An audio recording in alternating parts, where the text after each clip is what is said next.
First of all good morning all of you. Upon lecture number 15 देखते हैं। तो last lecture में हमने पढ़ा था टोटल जो हमारा बायोन्सी फ्लोटेशन के बारे में। तो मेटासेंट्रिक हाइट हम कंप्लीट कर चुके थे और इक्विलिब्रियम कंडीशन जो थी हमारी तीनों वो भी क्लियर कर चुके थे।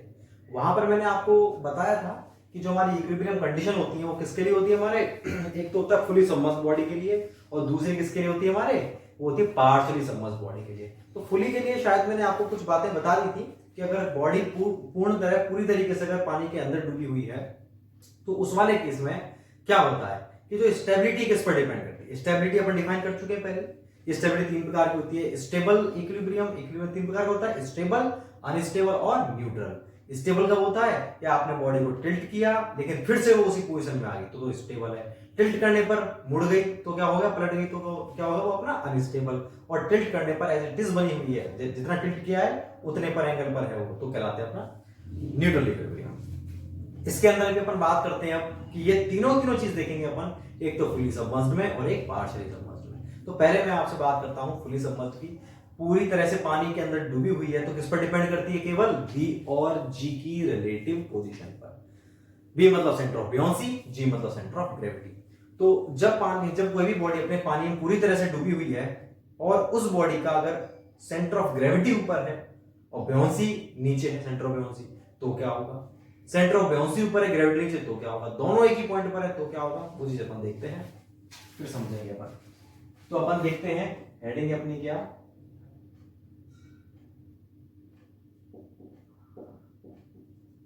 Stability of fully submerged body. पूरी तरह से जो सबमर्ज्ड है बॉडी उसकी स्टेबिलिटी।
देखिए भाई कि मैंने आपको तीनों के तीनों केस बना दिए एक ही उसमें।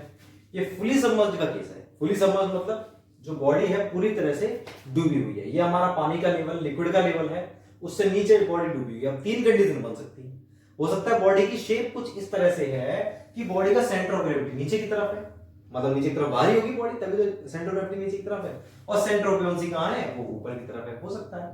तो ऐसे केस में मैंने क्या किया, पहले बॉडी सीधी थी, ठीक है, अब मैंने इस बॉडी को यूं टिल्ट करा दिया, पानी के नीचे है, नीचे नीचे मैंने पहले सीधी थी, उसको मैंने यूं टिल्ट करा दिया। दिख रहा है आपको, टिल्ट करा दिया, ये आपको एंगल दिख रहा है थीटा डिग्री से, मैंने इसको टिल्ट करा दिया। तो टिल्ट कराने पर क्या हुआ, बायोंड फोर्स तो ऊपर की तरफ लगता है इस पॉइंट पर, सेंटर ऑफ बुयांसी पर, और सेंटर ऑफ ग्रेविटी पर वेट लगता है वो नीचे की तरफ लगता है। वेट हमेशा नीचे लगेगा ग्रेविटी का, वो नीचे लगता है, ये ऊपर लगता है। जब ये सीधी थी तो क्या था, जब ये सीधी थी ना ये बॉडी इस तरह से, जब ये सीधी थी तो कोई दिक्कत ही नहीं थी।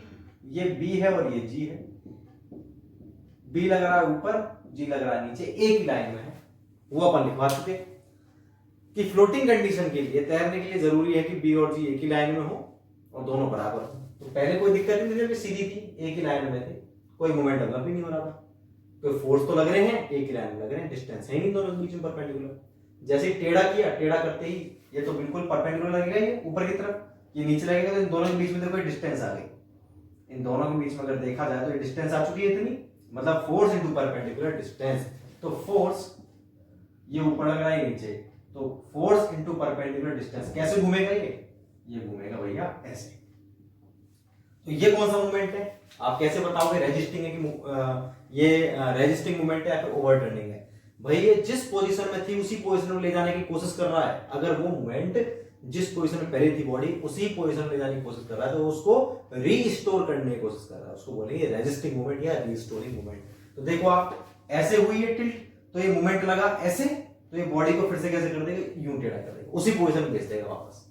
तो मतलब क्या है, अपनी बॉडी गिरेगी। ठीक है, तो ये कौन सा इक्विलिब्रियम, ये है स्टेबल इक्विलिब्रियम, पहला केस। अब हो सकता है भाई ये यूं टेढ़ी हो जाए, यूं हो जाएगी तो भी कोई बात नहीं। जब अगर ये यूं होगी तो मूवमेंट कैसा आ जाए, तो वो इधर की तरफ आ जाएगा। तो जैसे आप इसको यूं टिल्ट करोगे तो ये वाला मूवमेंट डेवलप होगा नहीं, रेस्टिंग, तो बॉडी फिर से ऐसी हो जाएगी। कुल मिला करके जब बी ऊपर होता है, जी नीचे होता है, तो बॉडी हमारी स्टेबल है। कौन सी कंडीशन में, फुली सबमर्ज्ड कंडीशन में। दूसरी बात ये है, अगर जी ऊपर है बी नीचे, ये मैंने ऊपर भारी पोर्शन दिखा रखा है, नीचे छोटा सेक्शन है। भारी पोर्शन में मतलब क्या है कि ऊपर की तरफ वेट ज्यादा है, तो सेंटर ऑफ ग्रेविटी ऊपर की तरफ है और सेंटर ऑफ बुयांसी नीचे की तरफ है। इन दोनों के बीच में गैप आ गया, तो मूवमेंट कैसा डेवलप होगा, देखो इस बार ऐसा मूवमेंट डेवलप होगा, ऐसा। तो बॉडी को मैंने यूं टेढ़ा किया और मूवमेंट भी ऐसा हो गया, मतलब बॉडी तो पलट जाएगी। आपने जैसे टेढ़ा किया बॉडी वैसे घूम जाएगी, मूवमेंट और डेवलप हो गया। तो घूमने में सहायता और करेगा ये, तो मतलब ओवरटर्न करने में सहायता और देगा कि भाई यहाँ पलट जाओ, ये बचाएगा नहीं बॉडी को।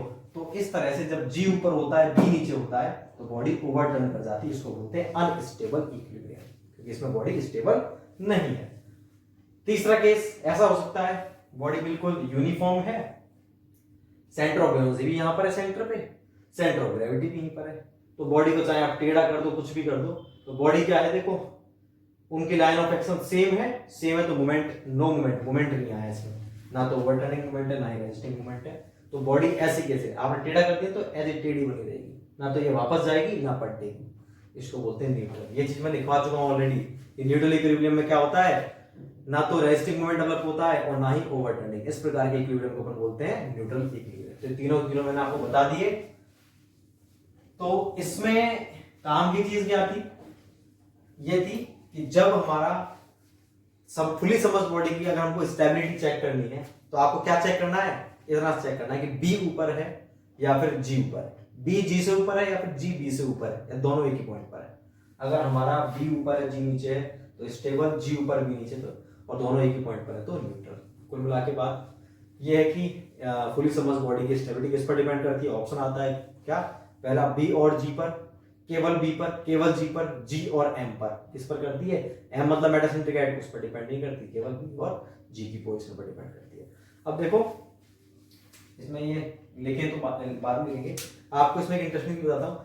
ये किसके लिए है वैलिड, ये है पनडुब्बी के लिए। भाई देखो जब क्या होता है, हमको पनडुब्बी को नीचे पहुंचाना है। पनडुब्बी क्या होती है भाई, उसको तो नीचे लेकर के जाना है पनडुब्बी को। तो जब पानी से नीचे लेकर के जाते हैं तो अपन को बॉडी को क्या है, नीचे लेके जाना है फिलहाल तो। पनडुब्बी को मतलब क्या करना है, भारी करना।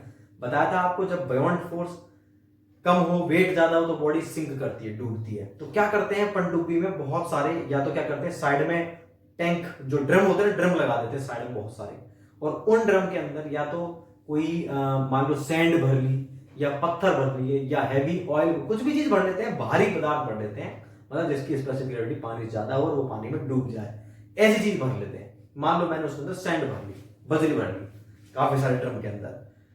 तो मेरा केस क्या है कि पानी यहां तक भरा हुआ है और मेरे को पनडुब्बी यहां तक लेके जानी नीचे तक। बात क्लियर है? तो पनडुब्बी के अंदर मैं क्या करूंगा, पनडुब्बी में मैं ड्रम लगा के उनके अंदर क्या भर दूंगा, बजरी भर दूंगा। बजरी भर दूंगा तो उसका वेट बढ़ जाएगा, वेट बढ़ गया तो ये तो ज्यादा है और ये कम है, तो वो मैंने नोट लिखवाया था ना आपको, बॉडी सिंक करेगी, बॉडी डूबने लगी, तो पनडुब्बी डूबती यहां पहुंच गई। मेरे को बस यहीं तक रोकना था, लेकिन पनडुब्बी नीचे चलेगी ज्यादा, कुल मिलाकर पनडुब्बी थोड़ी सी ऊपर लेके आए। तो मैं क्या करूंगा, अब मैं क्या करूंगा, मैं पनडुब्बी में से थोड़ी सी बजरी को वहां खोल दूंगा ड्रम को, तो बजरी मेरी नीचे समुद्र में चली जाएगी। जब बजरी समुद्र में चली जाएगी तो जो वेट है पनडुब्बी का वो कम हो गया, तो ये कम हो गया, ये क्या हो गया, ज्यादा हो गया, तो ये पनडुब्बी को ऊपर लेके जाएगा। समझ गए? तो अगर मेरे को बिल्कुल ही ऊपर लेके आनी है तो सारे सारे ड्रम को खाली कर दूंगा, नीचे खाली कर दूंगा तो पनडुब्बी का वेट कम हो जाएगा, बयान फोर्स ज्यादा हो जाएगा, तो वो पनडुब्बी को ऊपर ले आएगा। तो कितना अच्छा इसका यूज है क्या नहीं? तो ये होता है अपने पनडुब्बी वाले केस का। इसलिए पनडुब्बी में अपन इस तरह से लेकर जाते हैं, नीचे ऊपर इस तरह से आती है, तो वहां पर अपन को जरूरत पड़ती है किसकी, इन चीजों की। तो पनडुब्बी में अपन हमेशा क्या करते हैं, वेट मतलब जो वेट रहता है वो नीचे की तरफ हैवी वेट लगाते हैं अपन, जिससे सेंटर ऑफ ग्रेविटी नीचे की तरफ खिसक जाए और बायोन्सी जो है ऊपर की तरफ खिसक जाए। तो पनडुब्बी अगर नीचे कहीं पे इस तरह से टिल्ट करती है तो फिर से उसी पोजीशन में आ जाए, स्टेबल इक्विलिब्रियम में आ जाए। बात क्लियर है? तो ये होता है हमारा सीन कंप्लीट। तो अपन इसके बारे में अब लिख लेते हैं कुछ बातें, क्या है, एक ही लाइन लिखेंगे इसके अंदर। तो फुली सबमर्ज्ड बॉडी की स्टेबिलिटी बी व जी की रिलेटिव पोजीशन पर निर्भर करती है। बी ऊपर या जी नीचे है, तो पहला केस यहाँ लेते हैं। इसमें क्या है, बी अबव जी, बी जी से ऊपर है, ठीक है ना, और इसमें जी अबव बी, इस वाले में जी बी से ऊपर है, तो जी बी से ऊपर है तो अनस्टेबल इक्विलिब्रियम, बी जी से ऊपर है तो stable equilibrium. B is at G, B कहां पर है, जी पर है, दोनों एक ही पॉइंट पर है, तो उसमें क्या है न्यूट्रल इक्विलिब्रियम। तो आप इसको उतार लीजिए, फिर अपन लिखते हैं किसकी, ये तो फुली सबमर्ज्ड बॉडी की थी, अपन देखेंगे पार्शियली सबमर्ज्ड बॉडी की स्टेबिलिटी चेक करेंगे। ऐसे मिटाता हूं, पार्शियली का थोड़ा सा डिफिकल्ट है हल्का सा, उसको समझते हैं अपन, मैं इसे मिटा देता हूं।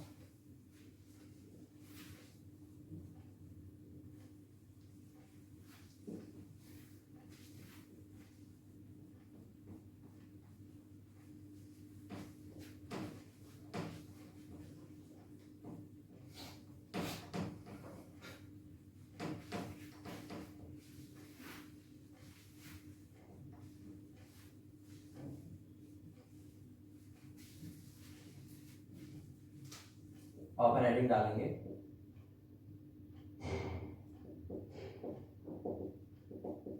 स्टेबिलिटी ऑफ पार्शियली सबमर्ज्ड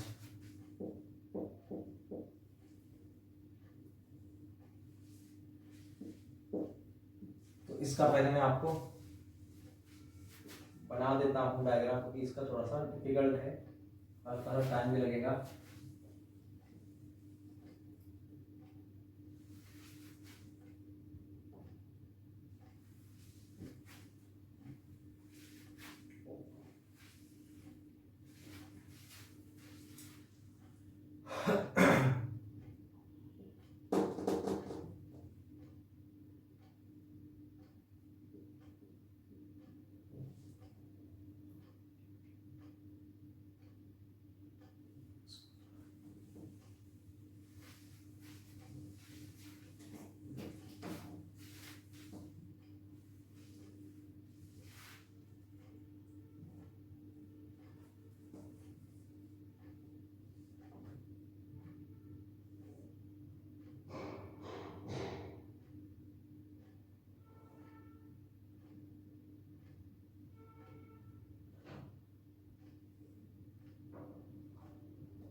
अब देखो भाई, ये थोड़ा सा अपना डिफरेंट है इसका सीन। ये डिफरेंट क्यों है इसको तो सभी समझेंगे। इस वाले केस में क्या हो रहा है, इसमें कोई वो नहीं है कि जी और बी पर डिपेंड करेगा, बी और जी पर डिपेंड नहीं करेगा, इसमें जी और एम पर डिपेंड करता है। कैसे? पहला केस ये है, ये पार्सली सबमर्ज्ड बॉडी की बात हो रही है। पार्सली मतलब देखो आधी पानी से ऊपर है, ये अपना लेवल है वाटर का, आधी पानी से ऊपर है और कुछ पार्ट नीचे है, कुछ पार्ट ऊपर है कुछ पार्ट नीचे, तो ये पार्सली सबमर्ज्ड है, फुली सबमर्ज्ड नहीं है। तो पार्सली सबमर्ज्ड बॉडी में क्या होता है, जो उसका सेंटर ऑफ बुओयंसी था पहले ये था भाई, सीधी थी ना तब तो उसका सेंटर ऑफ बुओयंसी ये था, बिल्कुल सीधी थी। जब बॉडी हमारी इस तरह से थी, ऐसे थी हमारी बॉडी, ठीक है, और ये पानी में डूबी हुई है, तो ये इसका सेंटर ऑफ ग्रेविटी है और उससे नीचे सेंटर ऑफ बुओयंसी है, जी और बी।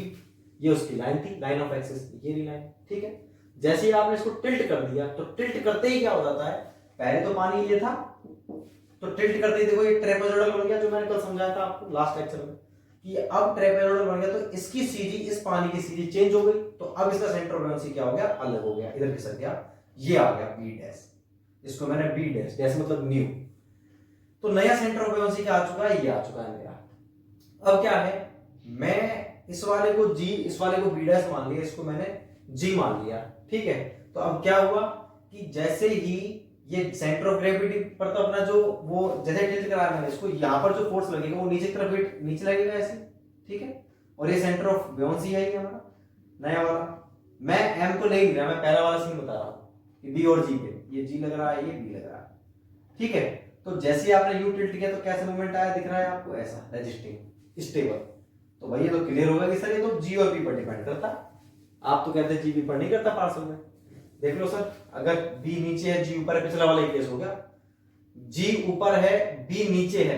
पिछले वाले केस में क्या था, बी ऊपर था और जी नीचे था, और इस वाले में क्या है, इस वाले में बी नीचे है जी ऊपर है, तो स्टेबल हो गया। उल्टा हो गया कि नहीं हुआ, पिछले वाले में तो बी ऊपर था जी नीचे था तो स्टेबल था, इस वाले में बी नीचे है जी ऊपर है तो भी क्या है, स्टेबल हो गया। और दूसरी बात, चलो एक चीज और कर लेते हैं अपन, अपना यहां पर अगर बी ऊपर होता, बी अगर ये ऊपर होता तब भी स्टेबल होता।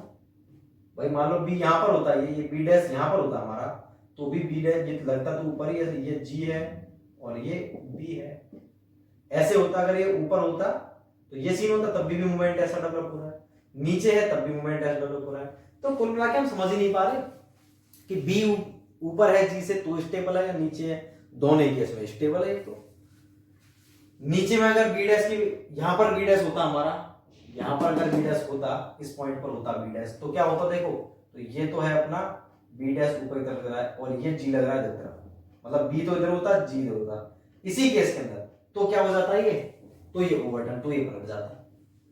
तो इस वाले केस में देखो, जी ऊपर है बी नीचे है तो अनस्टेबल भी है, जी ऊपर बी नीचे, कुल मिला के पिछला वाला सीन नहीं बैठ पा रहा। कि पहले तो हमने केवल एक ही पॉइंट से बता दिया कि अगर बी ऊपर है जी नीचे तो स्टेबल है, यहां पर ऐसा अपन नहीं कह सकते।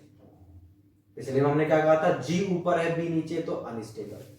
इस वाले में हम कहते हैं जी ऊपर है बी नीचे है तो स्टेबल भी है, कब, जब बी इधर की तरफ, और अनस्टेबल है कब, जब इधर की तरफ। तो हम कैसे डिफाइन करें इस वाले केस में, हमें समझ नहीं आ रहा। तो इस वाले केस में हमारा कौन सी चीज काम में आती है? Meta centre. वहां पर मैंने एक पॉइंट भी लिखवाया है नोट के अंदर कि मेटा सेंटर का यूज पार्शियल सरफेस बॉडी की स्टेबिलिटी को चेक करने में किया जाता है। वो यहीं पर करते हैं। तो कैसे करते हैं?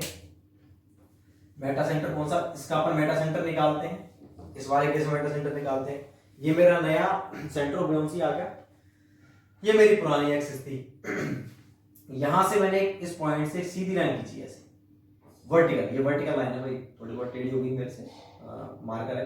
तो देखो भाई ये वर्टिकल खींचना, ये मैंने एक वर्टिकल लाइन खींची। तो ये जो वर्टिकल लाइन है ये इस वाली लाइन को, जो पुरानी बी और जी की एक्सिस थी, उसको इस पॉइंट पर काटती है और इस इमेजिनरी पॉइंट को हम क्या बोलते हैं? Meta centre. ये हो गया इसका मेटा सेंटर। तो इस वाले केस में जब मेटा सेंटर ऊपर है, अब आप केवल मेटा सेंटर को पकड़ोगे।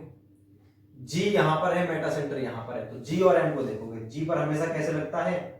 ऐसे लगता है, ठीक है। और मेटा सेंटर यहां पर ऊपर, इस पर कैसा लगेगा? बाउंड फोर्स ऊपर की तरफ लगेगा। तो बताओ कैसा मूवमेंट आ रहा है? ये यूं यूं ऐसा आ रहा है, इस तरह से मूवमेंट है। मतलब कौन सा मूवमेंट है ये है भैया रेजिस्टिंग मूवमेंट। ये कौन सा मूवमेंट है?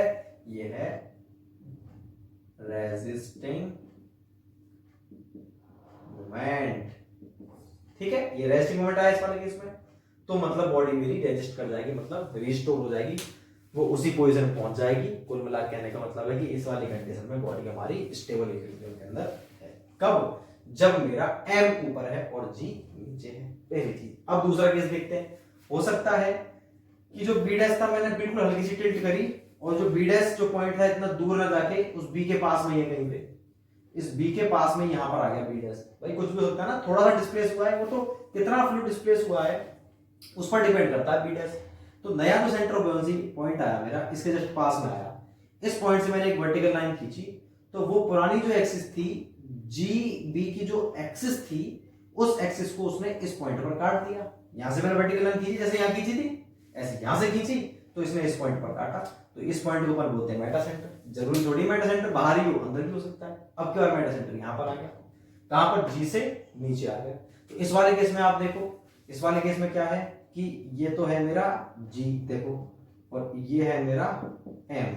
एम पर कैसे लगता है? ऊपर की तरफ, और जी पर हमेशा नीचे लगता है। ग्रेविटी पर वेट लगता है नीचे, और एम पर बाउंड फोर्स लगता है ऊपर की तरफ। तो इस वाले केस में क्या हुआ? इस वाले केस में देखो ये इस तरह से मूवमेंट डेवलप हो गया। तो आपने बॉडी को ऐसे टिल्ट किया और मूवमेंट भी ऐसा आ गया, तो बॉडी तो पलट जाएगी। तो कौन सा मूवमेंट है ये है ओवरटर्निंग मूवमेंट। ओवरटर्निंग मूवमेंट है, इसका मतलब इस वाले केस में बॉडी हमारी स्टेबल इक्विलिब्रियम में नहीं है। कौन से में है? Unstable equilibrium. तो हमने क्या समझा कि जब जी ऊपर है एम नीचे है, तब तो है अनस्टेबल इक्विलिब्रियम। ये तो मैं आपको बता चुका कि इस वाली कंडीशन में बी और जी के आधार पर नहीं बता सकते। इस वाली कंडीशन किसके आधार पर बताएंगे अपन? जी और एम के। ये तो समझ में आ गया। जब एम जो है जी से ऊपर था तब तो स्टेबल, जब एम जी से नीचे है तो अनस्टेबल। हमेशा जीएम क्या होता है? Metacentric height. तो अगर मेटासेंट्रिक हाइट जीएम होती है पॉजिटिव, भाई ये जीरो है, जीरो से देखो मेटासेंट्रिक हाइट, अगर एम ऊपर आ रहा है ना तो 0 1 2 3 4 5 ऐसे, तो प्लस में आती है मेटासेंट्रिक हाइट। अगर जी से एम नीचे आ रहा तो ये माइनस में हो गई, ठीक है। तो अगर मैं कहूं, या तो मैं ये कह दूं कि एम अगर जी से ऊपर है तो स्टेबल इक्विलिब्रियम है, एम अबव जी, या फिर मैं क्या कहूं जी एम का मतलब metacentric height greater than zero, zero से ज्यादा है मतलब पॉजिटिव है, तो भी मेरा क्या है? स्टेबल। तो स्टेबल इक्विलिब्रियम कब होगा? जब एम अबव जी या फिर G M greater than zero. दूसरा केस जब G above M, G M से ऊपर है, या कहा जाए G M less than zero, negative है, उस वाले केस में अनस्टेबल इक्विलिब्रियम। तीसरी कंडीशन ये ऐसा सेटलमेंट हुआ है कि जो मेरा सेंटर ऑफ बुओयांसी आया ना दूसरा वाला नया, वहां से मैंने वर्टिकल लाइन खींची, तो वर्टिकल लाइन उसी पॉइंट पर मिल गई जिस पॉइंट पर मेरा क्या था? सेंटर ऑफ ग्रेविटी था। ऐसा हो सकता है? बिल्कुल हो सकता है। देखो भाई ये इतना था ना, इसे थोड़ा सा और टिल्ट किया तो ये बी इधर तरफ खिसक जाएगा, इधर खिसकेगा थोड़ा सा, तो मैंने इतना खिसकाया कि जो सेंटर ऑफ बुओयांसी यहां से वर्टिकल लाइन कहां पर कट रही है? सेंटर ऑफ ग्रेविटी वाले पॉइंट पर। तो यही मेरा सेंटर ऑफ ग्रेविटी वाला पॉइंट है और यही मेरा मेटा सेंटर है, दोनों चीजें एक हो गई। तो वही वाला सीन हो गया ये। तो इस वाले केस में क्या हो गया कि वेट नीचे एक तरफ लग रहा है और बाउंड फोर्स ऊपर, एक ही लाइन पर, मतलब इनमें कोई मूवमेंट डेवलप होगा ही नहीं, नो मूवमेंट। जब मूवमेंट ही डेवलप नहीं हो रहा तो कैसा इक्विलिब्रियम है? Neutral equilibrium. इसका मतलब इस वाले केस में कब? जब G इज एट M, जब G कहां पर है? M पर है, या बोला जाए GM एक ही पॉइंट पर है, या फिर बोला जाए GM बराबर 0, G से लेके M तक की डिस्टेंस क्या है? 0, मेटासेंट्रिक हाइट क्या है? 0, उस वाले केस में न्यूट्रल इक्विलिब्रियम होता है। तो तीनों केसेस थे किसके हमारे? ये थे stability of partially submerged body. Questions क्या बनते हैं वो मैं आपको डिस्कस करता हूं। पहला क्वेश्चन तो ये कि पार्शियली सबमर्ज्ड बॉडी के की स्टेबिलिटी डिपेंड करती है ऑप्शन 1 बी और जी की रिलेटिव पोजीशन पर, ऑप्शन 2 ओनली जी की रिलेटिव पोजीशन पर, ऑप्शन सी ओनली एम की रिलेटिव पोजीशन पर, ऑप्शन डी जी और एम की रिलेटिव पोजीशन पर। तो अब आप बताइए बी और जी या फिर जी और एम? जी और एम। और अगर पूछता है फुली सबमर्ज्ड तो बी और जी। क्लियर है बात?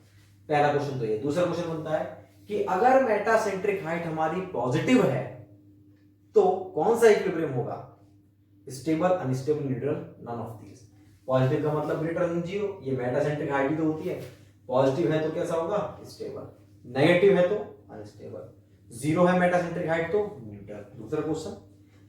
तीसरा क्वेश्चन कि पार्शियली सबमर्ज्ड बॉडी के अनस्टेबल या फिर स्टेबल होने के लिए जरूरी है, स्टेबल होने के लिए क्या जरूरी है? एम जी से ऊपर हो, दूसरा ऑप्शन जी एम से ऊपर हो, तीसरा जी एम पर हो, या फिर बी जी से ऊपर हो। क्या होना चाहिए इनमें से? ये एम जी से ऊपर होना चाहिए। अगर वो पार्शियली सबमर्ज्ड ना बोल के फुली सबमर्ज्ड बोलता तो बी जी से ऊपर होना चाहिए। बात कर रहे हैं कि नहीं? इस तरह से क्वेश्चंस पूछे जाते हैं। वो सारी चीज मैंने यहाँ पर लिख दी है, इसका स्टेटमेंट मैं लिख देता हूँ। क्या होता है देखो, पार्शियली सबमर्ज्ड बॉडी की स्टेबिलिटी जी व एम की रिलेटिव पोजीशन पर निर्भर करती है। यह centre of buoyancy capital B पर निर्भर नहीं, ठीक है भाई, उस पर निर्भर नहीं। मैंने सारी चीजें इसकी लिखवा दी है। हमारा स्टैंडर्ड पास से संबंध आप इसको उतारेंगे, उसके बाद एक छोटा टॉपिक बच रहा है इसका 5-10 मिनट का, ये वो कर देते तो ये हो जाएगा। मिटाता हूं।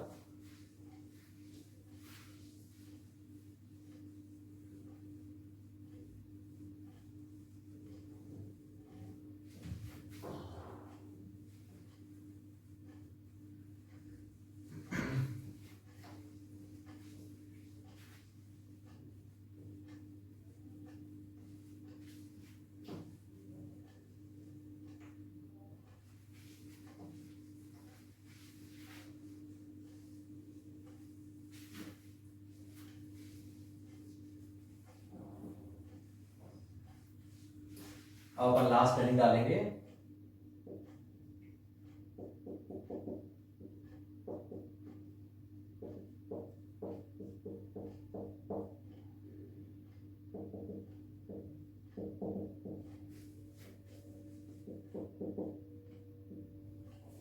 Time period of oscillation capital T. अब देखो भाई, टाइम पीरियड ऑफ ऑसिलेशन होता क्या है? क्या होता है टाइम पीरियड ऑफ ऑसिलेशन? जैसे हमारी कोई भी बॉडी है उसको आप टिल्ट कराओगे। जैसे आप समझ लीजिए मेरे पास कोई बाउल है, कटोरी है, और उसमें मैंने क्या किया, एक बॉल को लिया, उस बॉल को मैंने यूं छोड़ दिया इस वाले किनारे से, ठीक है। इस तरह की बाउल है कोई, ऐसी शेप है। मैंने यहां पर बॉल को रखा, उसको छोड़ दिया, तो बॉल यूं गई यहां तक, फिर आई। मैंने तो एक बार छोड़ा था, ऐसे वो करती रहेगी। मैंने 12 बजे छोड़ा था, वो ऐसे उद्दोलन करती रही, ऑसिलेशन करती रही, करते करते करते करते फिर धीरे धीरे धीरे धीरे करके फिर वो यहाँ पर रुक जाएगी। तो मैंने उसको 12 बजे छोड़ा था और वो 12:03 पे जाकर के रुकी, मतलब 180 सेकंड उसने लिए उसको रुकने में। तो ये जो टाइम पीरियड था उसके उद्दोलन करने का, उसको क्या बोलते हैं? Time period of oscillation. उसको बोलते हैं टाइम पीरियड ऑफ ऑसिलेशन। ये मैंने बॉल बताई थी। ऐसे ही अपने बात करते हैं अपन शिप की। कोई भी फ्लोटिंग बॉडी है जो तैर रही है, मान लीजिए जहाज है बहुत बड़ा टाइटैनिक, तो वो चल रहा था अपना आराम से, धीरे चलते हैं जहाज, पानी के जहाज, तो जहाज धीरे धीरे चल रहा था, अचानक से कोई ब्लू व्हेल आई या कुछ भी है, उसने जहाज को हल्का सा जर कर दिया, झटका दिया। झटका देते ही जहाज हल्का सा क्या हुआ, यूं टेढ़ा हो गया। अब आपको मालूम है पानी और वो कितना भारी जहाज है, तो भाई वो पलट सकता है, ठीक है। या क्या होगा, अगर वो स्टेबल इक्विलिब्रियम के अंदर है, मतलब उसका बी ऊपर है जी नीचे, तो वो फिर से उसी पोजीशन में आएगा। तो आप मुझे बता, ऐसा होगा कि जहाज ऐसे था और जैसे वो यूं मुड़ा ऐसे हो गया, ऐसे होके वो यूं आकर के यूं, ऐसा तो हो ही नहीं सकता कि बस वो नीचे टिल्ट होने के बाद में सीधा उसी पोजीशन। भाई क्या होगा, वो टिल्ट हुआ, फिर वो ऐसे जाएगा, फिर दोबारा ऐसे जाएगा, फिर दोबारा ऐसे जाएगा, धीरे धीरे जाएगा, बहुत स्लो स्लो, और फिर वो भी रुक जाएगा। तो ये जो टाइम पीरियड था उसके स्टार्ट करने का ऑसिलेशन को, और जहां पर वो फिर से स्टेबल हो गया टिल्ट करने से लेकर के और स्टॉप होने तक का जो टाइम पीरियड था, उसको बोलते हैं टाइम पीरियड ऑफ ऑसिलेशन। क्यों जरूरी है? इसलिए जरूरी है क्योंकि उसके स्टेबल होने तक का टाइम है। क्यों जरूरी है? क्योंकि कई जगह तो ऐसा होगा कि हमको जो स्टेबिलिटी है बहुत जल्दी चाहिए। बहुत जल्दी का मतलब, भाई हमारे पास टाइम नहीं है कि वो टिल्ट होने के बाद में यूं जा रहा है, यूं आ रहा है, फिर ऐसे होते होते होते होते उसने लगा दी 20 मिनट, 20 मिनट में जाकर के वो स्टेबल हुआ है। हमें तो अगर अभी हुआ ना टिल्ट, तो विद इन 20 सेकेंड्स या विद इन हाफ मिनट या विद इन 1 मिनट वो सही हो जाना चाहिए। हमको स्टेबिलिटी जल्दी चाहिए, तो उस वाले केस में अपन को इसकी जरूरत पड़ती है, ठीक है। और कुछ जगह ऐसा होता है कि नहीं भाई, हमको स्टेबिलिटी नहीं चाहिए, हमको कंफर्ट चाहिए आराम से। मतलब वो चाहे 1 घंटे में स्टेबल हो पाए, लेकिन अगर वो टिल्ट होकर के वापस ऐसे आ रहा, तो हमको महसूस नहीं होना चाहिए कि भाई टिल्ट भी हुआ है जहाज, हमको पता नहीं चलना चाहिए, हमको दिक्कत नहीं आनी चाहिए, हमको कंफर्ट चाहिए पूरा। समझ रहे बात को? तो कहां पर होता है ऐसा? ऐसा होता है भैया वॉरशिप के अंदर।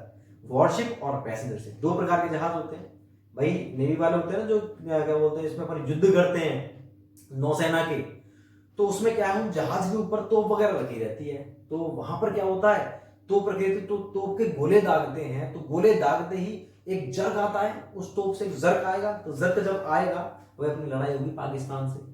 तो पाकिस्तान से लड़ाई, तो क्या हुआ, अपन ने यहाँ से एक गोला, उन्होंने तो पढ़ी नहीं थी फ्लूइड मैकेनिक्स पाकिस्तान वालों ने, अपन ने पढ़ रही थी, तो अपन ने क्या किया, उसका मेट सेंटर वगैरह बिल्कुल सेट कर रखा है उसका, किसका, जहाज का, और अपन ने उतार दिया अपने पानी के अंदर जहाज को, और अपन यहाँ से गोलाबारी कर रहे हैं, तोप चला दी। तो उन्होंने भी देखा देख क्या किया पाकिस्तान वालों ने, वहां से एक तोप चला दी। जब वो तोप चलाएंगे तो एक जर्क आया, जर्क आते क्या हुआ, उनकी जो झटके से उनकी जो नाव थी वो यूं टिल्ट हो गई, टिल्ट होकर के अब वो यूं कर रही है, ठीक है, डगमगा रही है। डगमगा करके वो स्टेबल कब हुई, 12 बजे जो टिल्ट हुई थी, और वो स्टेबल हो रही है 1 बजे। इतने में पता चला जहाज में कोई है ही नहीं, सब मर गए।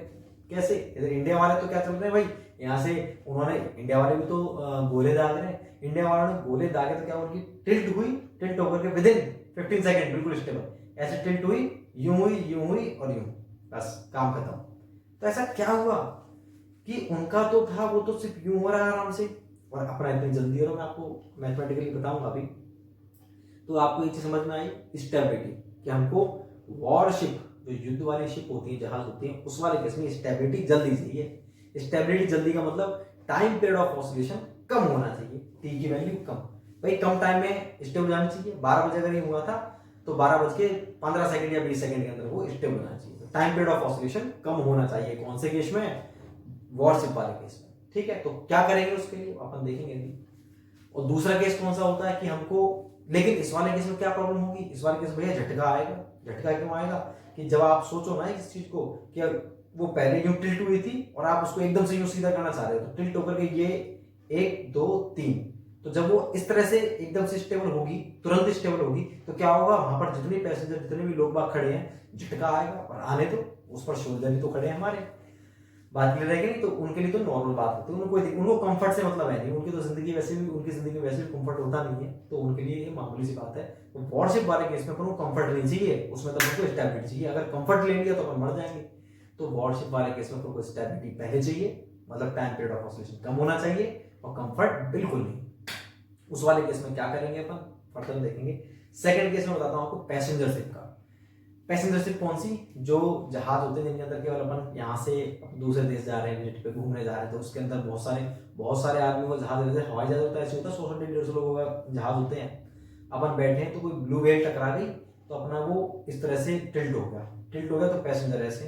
अब वहां पर आपने क्या कर दिया, वहां पर आपको स्टेबिलिटी आपको जल्दी चाहिए, अरे भाई जल्दी नहीं चाहिए। अगर स्टेबिलिटी आप जल्दी लेकर के आओगे तो कंफर्ट नहीं होगा, मतलब जहाज यूं हुआ और फिर यूं हुआ और फिर यूं रुक गया। ऐसा अगर होगा जहाज के अंदर तो क्या होगा, इधर वाले जो पैसेंजर है वो उस वाले कैबिन में पहुंच जाएंगे और उस वाले इस वाले में पहुंच जाएंगे। क्यों, वो तो ऐसे हो रहा है भाई। इसमें क्या चाहिए अपन को, इसमें स्टेबिलिटी से मतलब नहीं है, मतलब टाइम से मतलब नहीं है कि जल्दी चाहिए, इसमें अपन मतलब है कंफर्ट से, कि चाहे भैया 1 घंटे में सीधा हो हमारा जहाज, लेकिन हमको पता नहीं चलना चाहिए। तो इसमें क्या होता है, यूं ऐसे टिल्ट हो गया, बहुत धीरे धीरे आता है ऐसे, फिर बहुत धीरे धीरे आता है। जब वो बहुत धीरे धीरे ऐसे आएगा तो स्टेबल होने में बहुत टाइम लगेगा, मतलब टाइम पीरियड ऑफ ऑसिलेशन बहुत ज्यादा चाहिए होता है किसमें, पैसेंजर शिप के अंदर, यात्री जहाज के अंदर। तो वहां पर कंफर्ट क्या है, अपन को हाई चाहिए, तो कंफर्ट हाई चाहिए तो टाइम पीरियड ऑफ ऑसिलेशन भी हाई होगा, ठीक है, स्टेबिलिटी कम होगी, ठीक है। वहां पर स्टेबिलिटी जल्दी चाहिए, यहाँ पर कंफर्ट ज्यादा चाहिए। वहां स्टेबिलिटी जल्दी चाहिए वॉरशिप के अंदर, तो आपका कंफर्ट कम हो जाएगा और टाइम पीरियड ऑफ ऑसिलेशन भी कम हो जाएगा। तो दोनों में डिफरेंस होते हैं। तो वहां पर किसकी जरूरत पड़ती है, अपने टाइम पीरियड ऑफ ऑसिलेशन की। अब अपन इसको ज्ञात करना देखते हैं कैसे ज्ञात करते हैं और किस तरह से उनकी टाइम पीरियड को बढ़ाया जाए, कैसे घटाया जाए, वो चीज देखते हैं, वो इंपॉर्टेंट है। तो अपन पहले इसमें लिखते हैं क्या,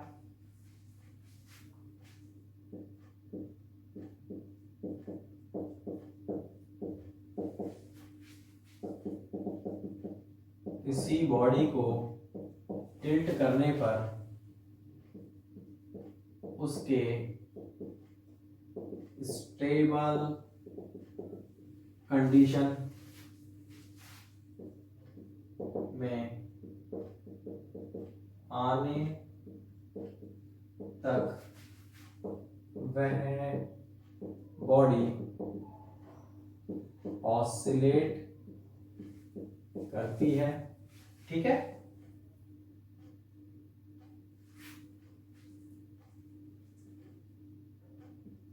इस टाइम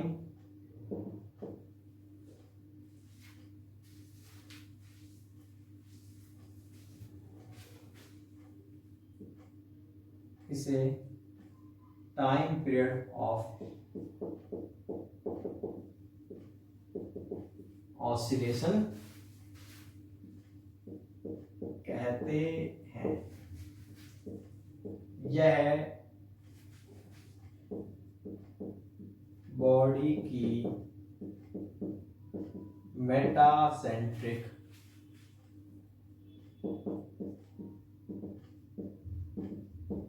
हाइट पर निर्भर करता है, जिसे निम्न प्रकार याद करते हैं। कैसे याद करेंगे, T बराबर 2 पाई रूट के square G into G M. अब भैया पाई आप जानते हो, के क्या होता है, ये होता है रेडियस ऑफ जायरेशन, पढ़ा होगा आपने, मैंने बता रखा है रेडियस ऑफ के बारे में, सॉम के अंदर रूट आई बाई ए, सब कुछ बता रखा है इसके बारे में क्या होता है, सॉम वाले लेक्चर है, ठीक है। के जीएम क्या है,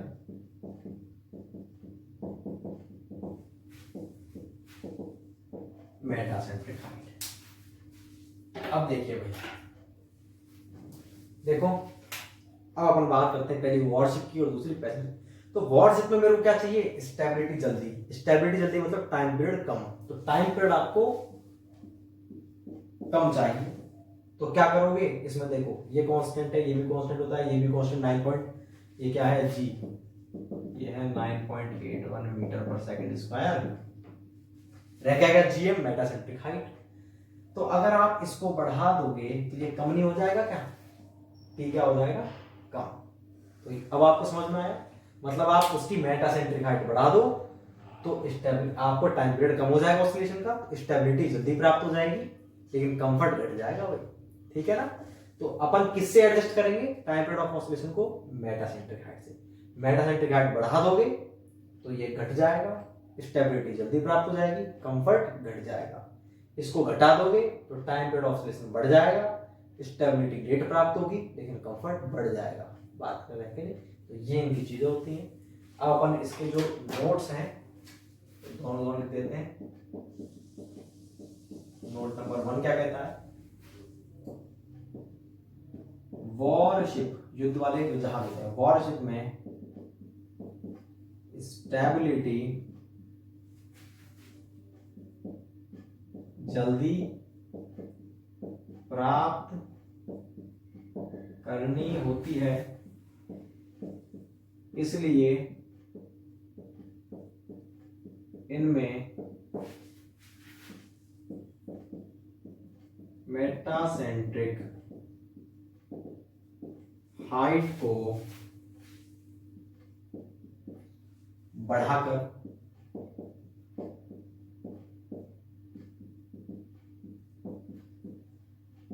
टाइम पीरियड ऑफ ऑसिलेशन घटा दिया जाता है, घटा दिया जाता है। इस केस में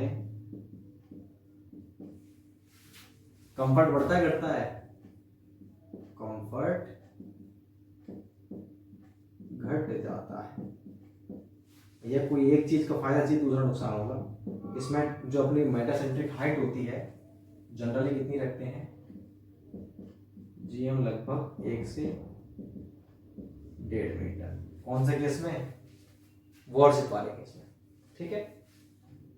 दूसरा तो ये बात क्लियर है। वॉरशिप में स्टेबिलिटी जल्दी प्राप्त करनी होती है, जल्दी प्राप्त करनी है तो टाइम पीरियड कम चाहिए। टाइम पीरियड कम कब होगा? आगे छोड़ा तो इसलिए इन्हें मेटासेंट्रिक हाइट को बढ़ाकर टाइम पीरियड ऑफ ऑसिलेशन घटा दिया जाता है। इस केस में कंफर्ट घट जाता है और स्टेबिलिटी जल्दी प्राप्त होती है। ठीक है ना। दूसरा अपन किसका लिखेंगे? पैसेंजर शिप में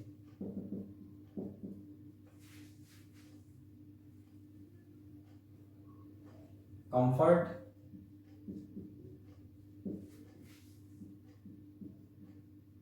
अधिक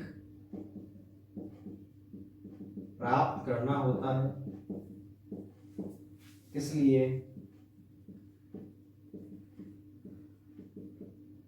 इनमें मेटासेंट्रिक हाइट को घटाकर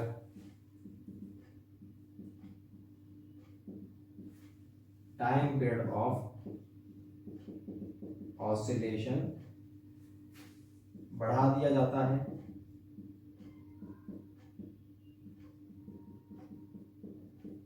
जिससे